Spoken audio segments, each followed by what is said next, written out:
જયપુર જિલ્લો અને ત્યાં પણ ધોધમાર વરસાદ અને વરસાદ પછીની તારાજી જુઓ। ભારજ નદી છે આ અને નદી પરના ડાયવર્ઝનનો એક ભાગ તૂટ્યો। પાવી જેતપુર નજીક શિહોદ ગામમાં નદી પર બનેલો આ ડાયવર્ઝન તૂટ્યો છે। એક ભાગ તૂટ્યો, ધરાશાયી થયો અને ડાયવર્ઝન કાયમ માટે બંધ થાય તેવી ભીતિ ત્યાંના લોકોને છે। જિલ્લામાં ધોધમાર વરસાદ છે અને જે તેજ પ્રવાહ ત્યાં પડી રહ્યો છે વરસાદી, અને તેના કારણે નદીઓમાં આ તારાજી સર્જાઈ છે।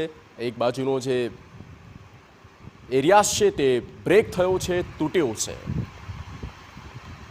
તો નસવાડીની વાત કરીએ, નસવાડીનું સિંધડિયા ગામ એ સંપર્ક વિહોણું થયું અને ક્વાંટ તાલુકાના 4 કલાકમાં 1.5 ઇંચ વરસાદ ખાબકી ગયો। ધોધમાર વરસાદથી નદી નાળા છલકાયા।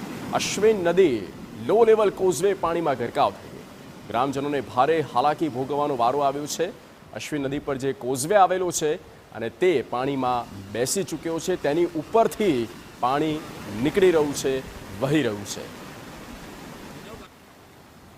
જવા માટેનો મેન રસ્તો છે આ, કોઈ બીજો રસ્તો છે નથી। તો અમારે અનાજ કિરાણાની દુકાનમાં બી ભાકા લેવા જવું પડે છે। તો અમારે 600-700 માણસની વસ્તી છે।